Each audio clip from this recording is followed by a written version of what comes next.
To shed more light on the effects of this crisis and the need to stand united as a world community, we have with us today the renowned Dr. Shobhana Radhakrishna. Dr. Shobhana comes with very rich experience and is globally recognized for her invaluable contribution to literature, social service, and for spreading the vision of Mahatma Gandhi.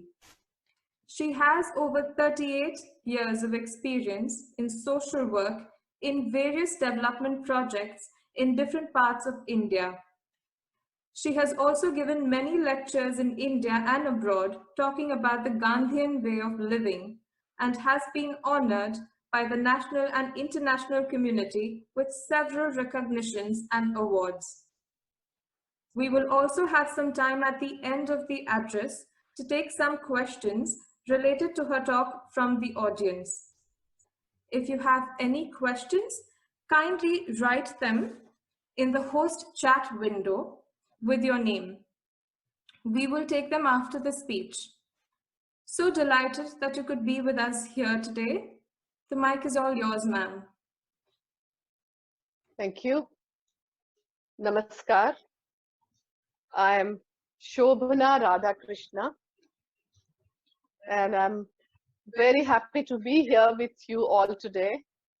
My deep gratitudes to CGI Hamburg, Shri Badallalji, whom I had met around 2.5 years ago in Hamburg. And I also was with all of you in Hannover. While before we started American pronunciation.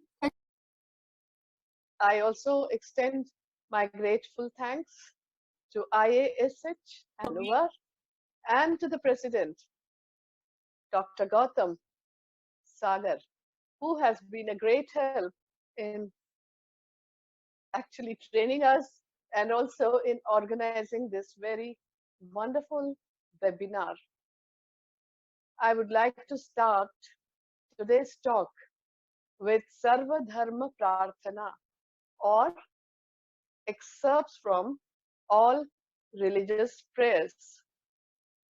In Mahatma Gandhiji's ashram, all religious prayers used to be sung every day in the morning and evening. And every program used to start with prayers. I invite you all to join me in singing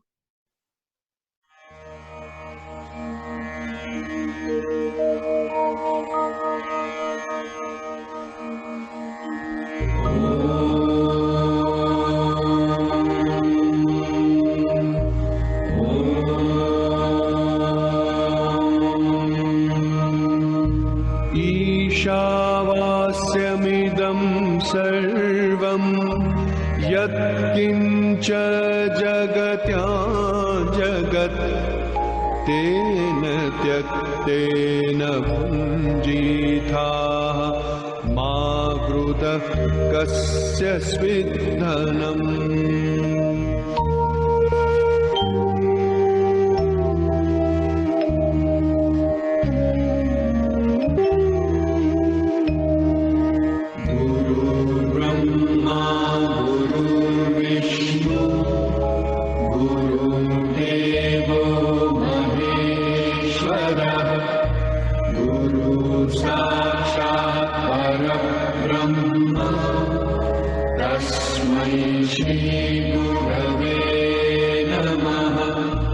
बिस्मिल्लाहिर्रहमानिर्रहीम कुल हुवल्लाहु अहद अल्लाहुस समद लम यलिद वलम यूलद लम यकुल लहु कुफुवन अहद।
In India, there are so many religions, and each of the religions exists in perfect harmony. Then there are religions which have immigrated to India, like Christianity, Islam, Judaism, Zoroastrianism, but all have mingled so beautifully, and everybody lived happily and in coexistence. Therefore, Mahatma Gandhi said that we must study the essence of all the religions in perfect reverence, because all the religions point to the same truth of living in harmony and in peace, living together. And that is the reason why he insisted that each one of us must have an attitude of friendship and respect towards the practitioners of different religions. And that is one of the reasons why he was able to establish a peaceful, non-violent, face-to-face societies in his ashrams.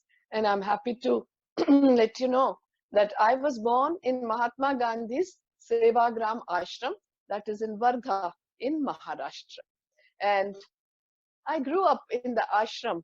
I imbibed all the vibrations of Gandhiji. And while my parents spent so many years with Gandhiji and also worked and lived with him, they continued to carry out Gandhi Karya. And that's what I have been also doing. Gandhi Karya, or the path that Gandhiji has shown, is for the entire humanity to follow. So it is open to everybody who wants to serve the poorest of the poor, to establish their dignity and self-respect. And also, Einstein had very famously said that generations to come will scarce believe that such a one as this, in flesh and blood, ever walked on this earth. And I belong to that generation. I have not seen Mahatma Gandhi. I have nor am I related to him, but his blood flows in my veins as it flows in the veins of all of you. My conscience, your conscience, Gandhiji's conscience, and the conscience of this beautiful Mother Nature is one and the same. And today, when we are suddenly, we have come face to face with coronavirus COVID-19 pandemic, we are huddling together in total anxiety and panic and stress. That's another pandemic that is going on along with the coronavirus pandemic. And there is an existential crisis that we are feeling, because there is a strong fear of death that all of us sense, because there's so much, there has been so many deaths. And as citizens of the entire planet Earth and the global community, anything that happens to anybody in any corner of the world pains us, touches us. And so we feel one with the people in Germany, we feel one with people everywhere in the world. And that's how now the new globalization, the era of globalization, which of course began in Gandhiji's time, but it has brought us all together. And coupled with that, the new technology of internet has made it possible to connect with each other in an instant. So we are talking, I'm in Delhi, you are in Hannover, or maybe somewhere else, but we are all able to listen to each other, look at each other. That's a very wonderful thing which has happened. But at the same time, very unfortunate thing that has happened is that our hearts have shrunk. We have become very, very selfish. Beyond I, me and myself, my family and my friends, we are unable to empathize with others unless we have compassion and love and that great yearning for serving others who are in very great trouble. We will not be able to live together in peace and harmony.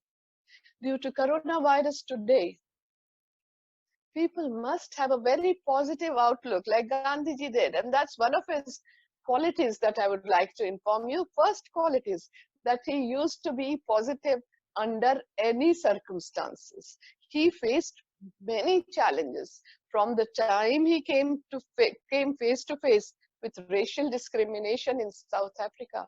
All the insults and humiliations that he faced personally enabled him to metamorphose and become from an individual barrister Mohandas Gandhi to a societal Gandhi Bhai. His life changed at the age of 23, and this I'm talking about more than a century ago, as we are celebrating the 150th birth anniversary of Mahatma Gandhi now. And this man, who was a true global citizen, his life changed and he became a person who dedicated his life to serving humanity, to the service of humanity. And in 1904, something else happened in his life. On a train journey from Johannesburg to Durban, he was given a book by his friend Henry Pollock, which is John Ruskin's book, Unto This Last. He read it overnight and decided to change his life completely from an individual barrister's life. He was he was earning very well, but he decided to just give up everything, go in for voluntary poverty, voluntary self-control, and lead a community life in the ashrams. So he established his first ashram, which is called the Phoenix Settlement in South Africa, and proceeded to establish four more such ashrams, 3 in India and 1 more in South Africa. In these times of corona virus, COVID-19 pandemic, all of us are getting tossed around in negative emotions, in stress and anxiety. And there is so much need to come together because man being a social animal, basic instinct is to cling to somebody, to reach out to somebody, to hug somebody. But now, since it is not possible, but we can always go inside and extend that love and compassion for others through whatever media, whatever is available to us. And today I have got this very wonderful chance to reach out to all of you on this UN International Day of Living Together in Peace. And that's what Gandhiji did all his life, because his house became an open house for everybody to come together and live.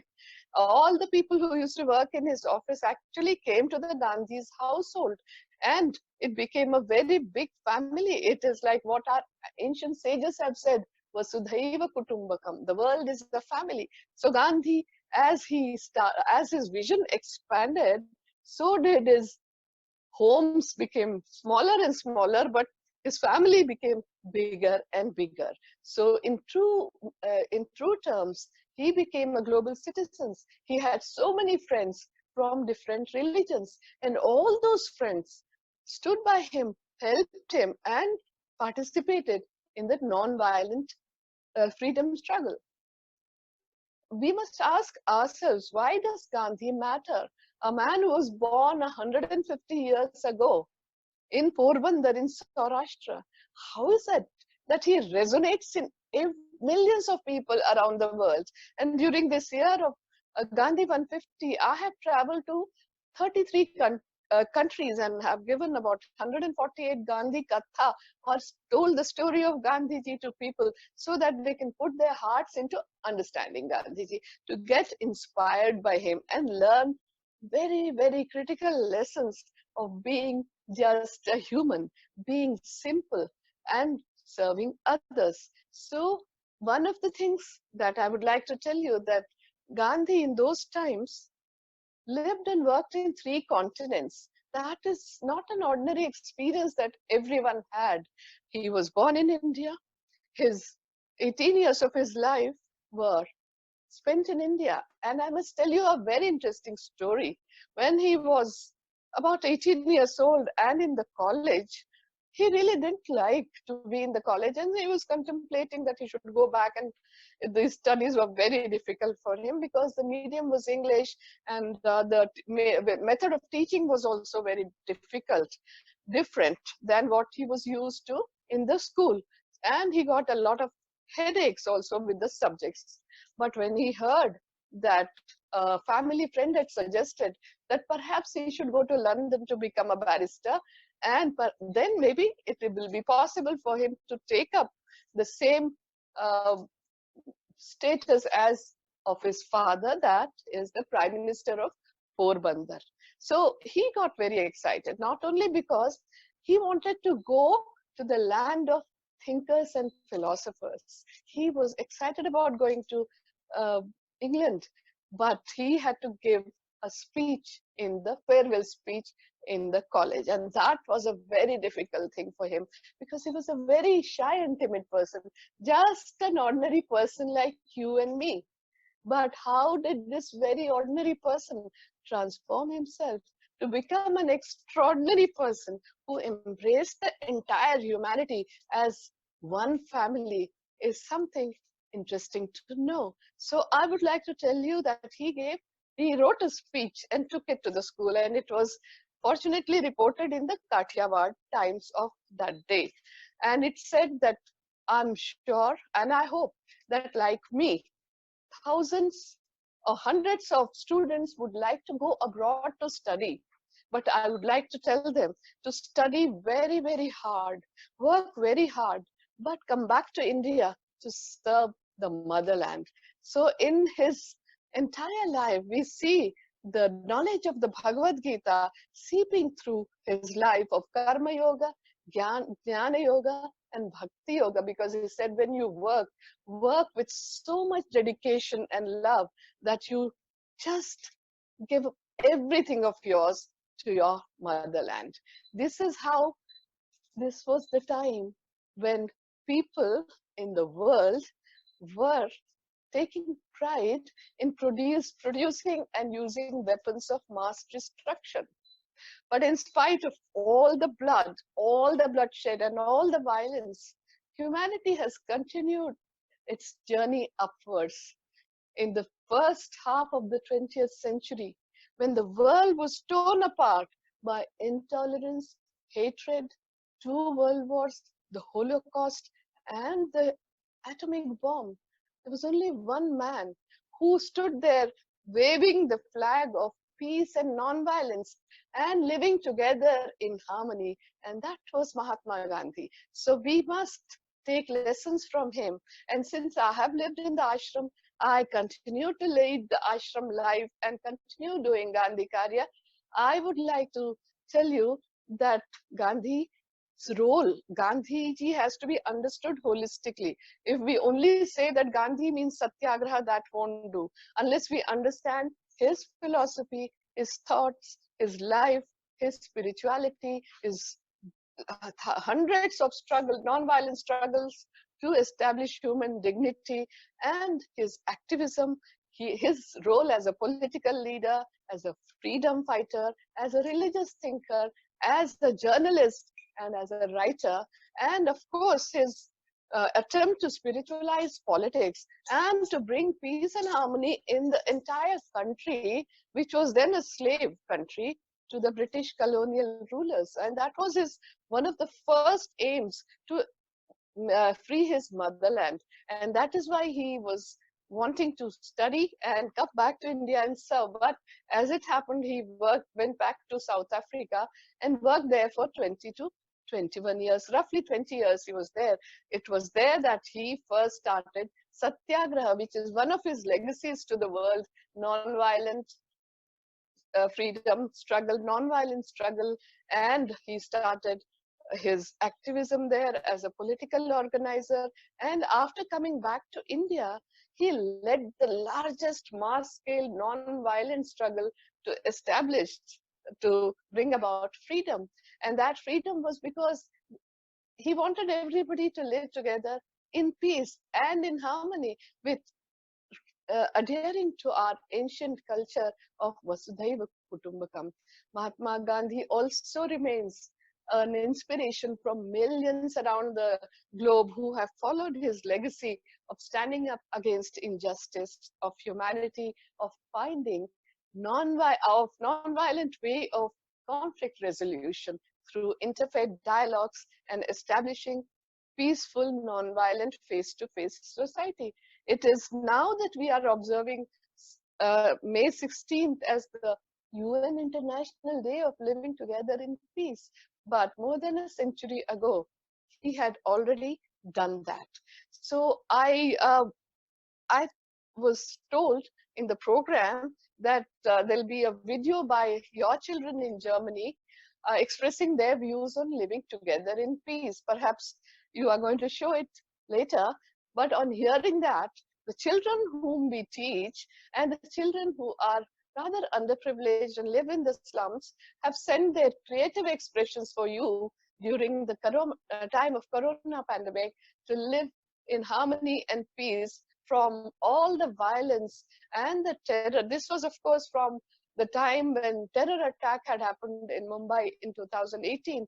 Their tender hearts melted on seeing all these very gruesome pictures and news. So they took the oil brush and we gave them all the material, and they brought out such beautiful cards which they want to show you in solidarity and in the very, very bright future that they want for themselves of living together in peace. Just like these children, another set of teenagers, Indian children, have shared their creative expression through a song for you.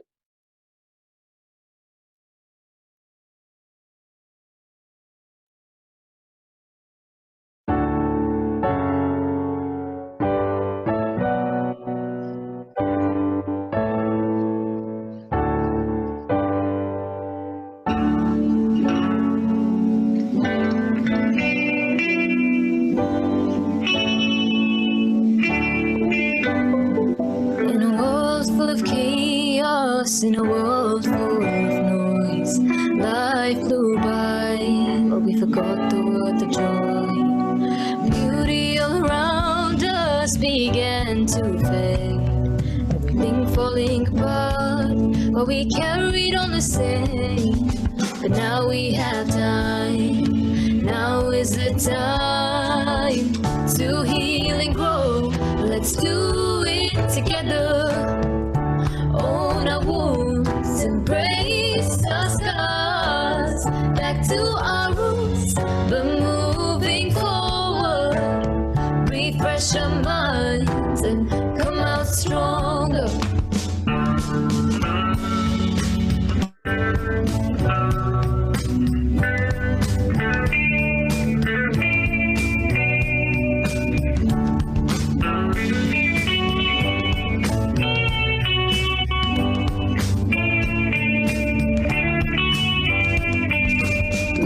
The skies, green up the trees, life at a standstill, put the planet on spring.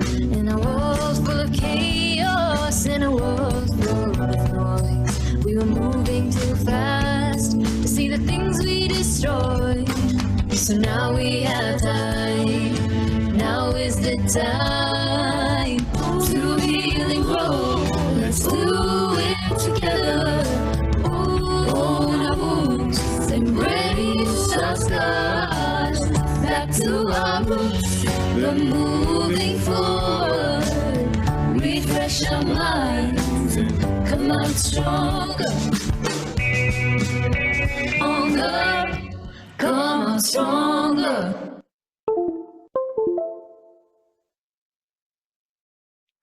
That is what our children want from us.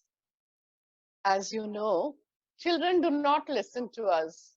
We say something and they just brush it aside most of the time, but they keenly observe us and they only do copy us. So it is our responsibility, a great responsibility rests on our shoulders. And that responsibility is of being a role model for the children. So are we really discharging our duties properly? Are we really making any effort to live together in peace? These are the questions one needs to ask. And Mahatma Gandhi repeatedly asked a question which has been asked in our Indian civilization since the past 5,000 years. And that question is, Ko Aham? Who am I? What am I? And what is my purpose in life? And every evening and morning, as I said, he used to pray.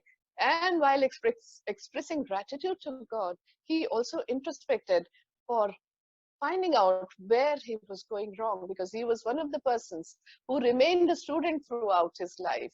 And he just, as I said, he was like you and all of us, you and me. So he was an ordinary human being. He made mistakes. But what was so different about Mahatma Gandhi, and which we should learn, is that he always learned from his mistakes. And he was the one who could identify his mistakes, that because even that is a very big challenge for humans to identify their mistakes in the first. If the mistake is made by somebody else, they are the first ones to point fingers without realizing that one finger points towards them. So Gandhi could identify the mistakes. He felt, he announced it to the world. Is even if the mistake was made in his mind, he announced and said, oh, I have made a Himalayan blunder. Then he repented for it. Then he made he felt pained, and he resolved never ever to commit the mistake again. What is different in Mahatma Gandhi is that he never ever committed the same mistake ever again. And this is what the course correction that is required in the times of COVID-19 pandemic. We have made such crucial mistakes, and we have played with our nature, mother nature. Now, right now, biodiversity, biosphere is repairing itself, and viruses and bacteria and the diseases have existed since time immemorial. They are here to stay. We have to learn to coexist with them. We have to learn to show respect to coronavirus and not treat them as some uh, enemy or alien things which are attacking us, because they're part of the biosphere. And this is when it is repairing. And what do we see in India? In many parts of North India, especially in Punjab, in Dehradun and Saharanpur, from about 100 kilometers away, people are wonderstruck at the sight of the majestic Himalayas that they are seeing for the first time in their life. And pink pelicans have flocked to Mumbai.